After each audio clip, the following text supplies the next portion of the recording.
किया जाता है, ठीक है, एक्सहेलेशन के द्वारा। तो अभी जो इससे पहले हमने देखा था वो देखा था ब्रीथिंग में, और दूसरा देखा था रेस्पिरेशन, ठीक है, कि किस तरीके से जो है ग्लूकोज जो है ब्रेक डाउन होकर एटीपी में कन्वर्ट होता है। वो चीज़ें हमारा मेन टारगेट था उस पे बताने का पिछला लेक्चर। अभी जो हम देखेंगे कि एयर कौन कौन से रास्ते से होते हुए, किस किस रास्ते से होते हुए हमारे लंग्स में जाता है, लंग्स से फिर ब्लड में जाता है। तो चलिए, अभी तो डायग्राम नहीं बताऊंगा, अभी तो सिर्फ पार्ट्स बोलूँगा किस तरीके से रास्ते जाता है वो देखिए, फिर डायग्राम बता के आपको बताने की कोशिश करूँगा। तो ह्यूमन रेस्पिरेटरी सिस्टम, देखिए, तो सबसे पहले जो एयर होता है, जो अपना आउटसाइड एयर है, ठीक है, आउटसाइड एयर है, आपको पता है एयर में सब कुछ मैंने पहले ही बता दिया था, नाइट्रोजन ऑक्सीजन कार्बन डाइऑक्साइड तीनों रहता है, ठीक है, और उसमें ऑक्सीजन जाता है 21%, लेकिन आता है उधर से वापस 17%। ये इंपॉर्टेंट क्वेश्चन होता है ऑब्जेक्टिव के लिए, तो मैंने बता रखा है, ठीक है। दूसरा जो है आउटसाइड एयर जो है वो सबसे पहले कहाँ जाएगा, नोस्ट्रिल में जाएगा, ठीक है, नोस्ट्रिल में, ठीक है, नाक के दो छेद जो है ऊपर वाला दिख रहा है वही नोस्ट्रिल है। नोस्ट्रिल से जाएगा नसल पैसेज से होते हुए, ठीक है, वो इंटर कर जाएगा नसल चेम्बर में, ठीक है, एक चेम्बर है, ठीक है, नसल चेम्बर में चला जाएगा, ठीक है। अब नसल चेम्बर में ये आपको पता रहना चाहिए, नसल चेम्बर में क्या होता है, दो पॉइंट आपको पता रहना चाहिए, एक तो हेयर है, ठीक है, और दूसरा क्या है, म्यूकस है, ठीक। हेयर आपको पता ही है, जो पार्टिकल्स होते हैं या डस्ट होते हैं, ठीक है, डस्ट उसको फिल्टर करने का काम करता है, ठीक है।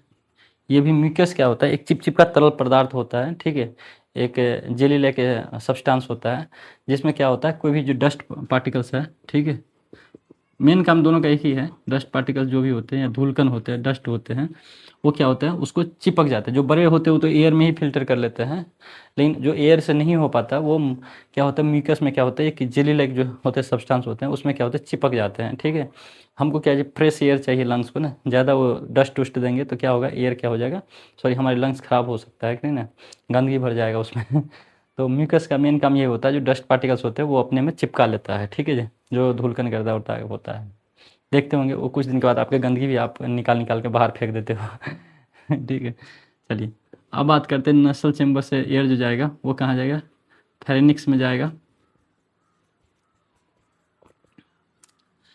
अब यहाँ पे दो चीज़ें पढ़ना है, फेरेनिक्स ही वो एरिया है जहाँ पे क्या है, फूड पाइप भी है, ठीक है, और विंड पाइप भी है, ठीक है। फूड पाइप को आइसोफेगस कहते हैं, जो डाइसन वाले पैट में दिखाते हैं, और विंड पाइप को ट्रैकिया कहा जाता है, ठीक है जी। तो कॉमन पैसेज है, ये क्या है, कॉमन है दोनों के लिए, दोनों रास्ते के लिए कॉमन पैसेज है। फेरेनिक्स से वो एरिया है जहाँ पे दोनों है, फूड पाइप और विंड पाइप दोनों है, ठीक है। देखो, और वहाँ पे एक चीज़ आपको ये पढ़ना है, जैसे कि ये मान लीजिए अपना, ये अपना फूड पाइप हो गया, ये अपना विंड पाइप हो गया, ठीक है, ये अपना मान लो विंड पाइप हो गया, विंड पाइप है ये, और ये अपना फूड पाइप है, ठीक है। फूड पाइप का दूसरा ही नाम आइसोफेगस है, ठीक है, आइसोफेगस, ठीक है, और विंड पाइप का ही दूसरा नाम है ट्रैकिया, ठीक है जी। अब देखिए, खाना हम खाते हैं तो खाना कहीं विंड पाइप में न चला जाए, और ठीक है, इसको विंड पाइप का एक नाम और है, ठीक है, ये जो रास्ते हैं इस रास्ते को कहा जाता है ग्लोटिस, ठीक है, और ये जो रास्ता है इस रास्ते को कहा जाता है गुलेट्स, ठीक है। तो गुलेट्स जो होता है वो फूड और वाटर के लिए जाने का रास्ता है, ठीक है, और गुलेटिस जो है वो एयर के लिए जाने का रास्ता है, ठीक है भाई। तो कहीं एयर मार्ग से खाना ना चले जाए तो इसके ऊपर में क्या लगा रहता है, एक यहाँ पे क्या होगा, एक इपीग्लोटिक्स होता है, इपीग्लोटिस होता है, ठीक है, जिनका मेन ही काम होता है, ढक्कन है एक टाइप का, ठीक है, इस तरीके से रहता है। जैसे फूड इधर से ये फूड जाएगा, ठीक है, तो फूड इधर ना चले जाए, ये बंद कर देता है, क्लोज कर देता है, ठीक है। तो एयर अपना चला जाता है, एयर तो चला जाता है लेकिन फूड नहीं जा पाएगा, ठीक है, मतलब दोनों आए तो एयर इधर से चला गया, फूड इधर से चला गया, ठीक है जी, इस तरीके से होता है। तो एपिग्लोटिस क्या होता है? एपिग्लोटिस एक टाइप का कार्टिलेज से बना हुआ है, जो क्या करता है, मेन काम इसका है जो विंड के रास्ते को क्लोज करना, ठीक है, जब हम खाना खाते हैं तो, ठीक है।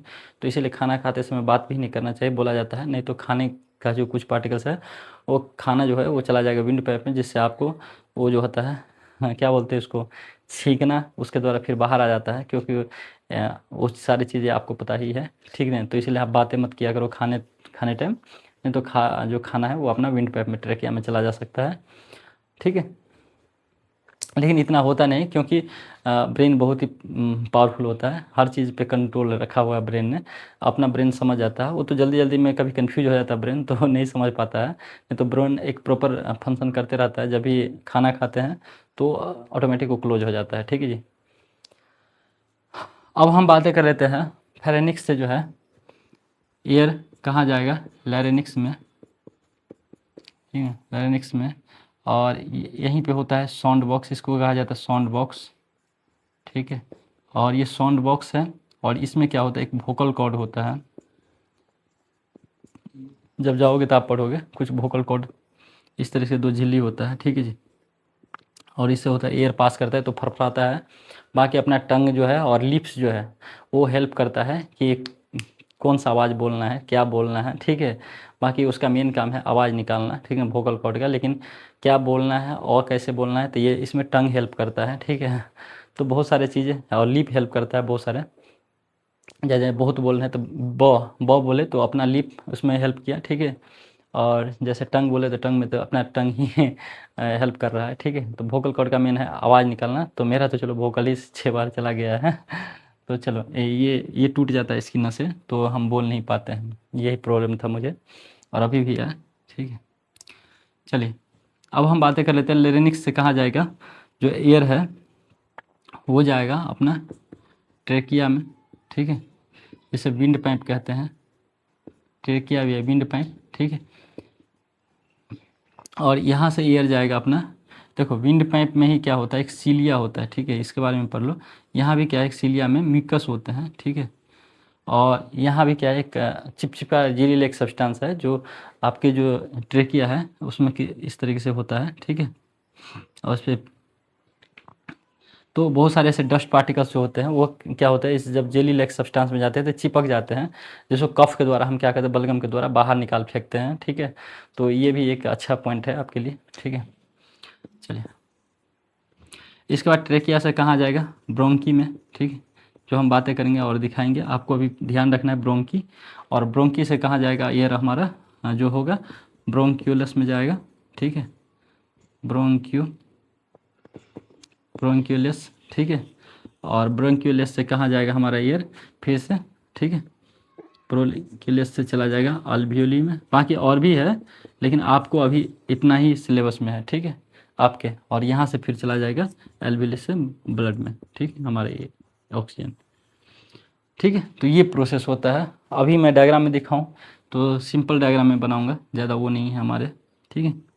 इस तरह से दो नोस्ट्रिल बना लिया,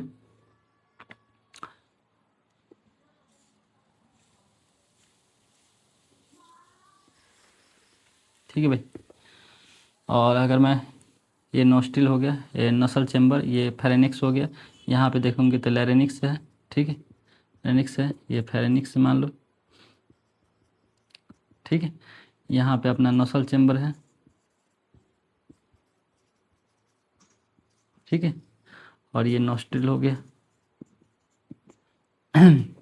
ये जो हो गया अपना ट्रैकिया हो गया, ठीक है,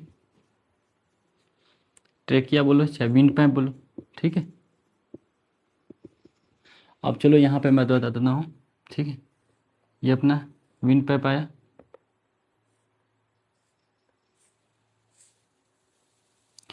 इसको बोलते ब्रोंकी, ठीक है। और इस तरीके से,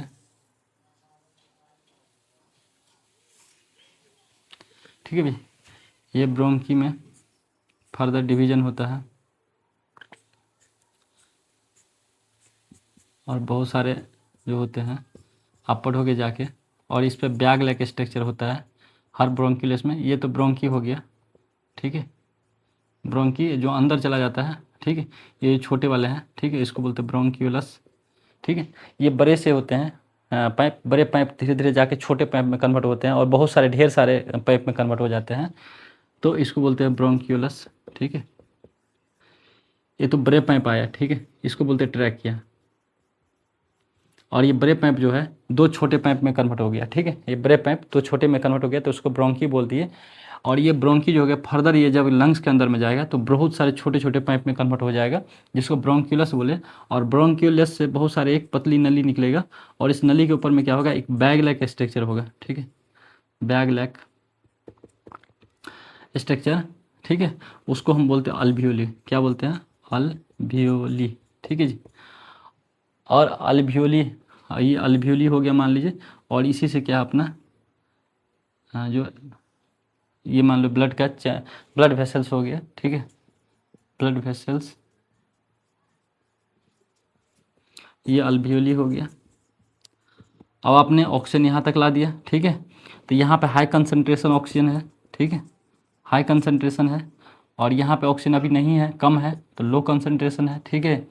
तो क्या होता है, हाई कंसंट्रेशन से लो कंसंट्रेशन में क्या होता है, डिफ्यूजन प्रोसेस क्या है, हाई कंसंट्रेशन से लो कंसंट्रेशन में कोई भी गैस फॉलो करता है। तो यहाँ पे जो गैस है O2 ये ब्लड वेसल में ट्रांसफ़र हो जाएगा, ठीक है। और फिर जब डीऑक्सीनेटेड ब्लड आएगा तो फिर वहाँ पे एक और रहता है ट्यूब वेसल लगा हुआ, जो आप जाओगे तो और भी आगे क्लास में पढ़ोगे। तो फिर वहाँ से क्या होता है, जो अपना CO2 है फिर किस में आ जाएगा, क्योंकि CO2 का अब कंसंट्रेशन ज़्यादा हो गया ब्लड में, क्योंकि वहाँ ATP बनने के बाद CO2 निकला और CO2 अब ब्लड में आया तो ज़्यादा कंसंट्रेशन में है। तो CO2 ज़्यादा कंसंट्रेशन में है तो ये अल्वियोली में फिर डिवीजन प्रोसेस द्वारा, क्योंकि हाई कंसंट्रेशन से लो कंसंट्रेशन में क्या होता है, ब्लड कोई भी गैस क्या होता है, ट्रांसफ़र होता है, ठीक है।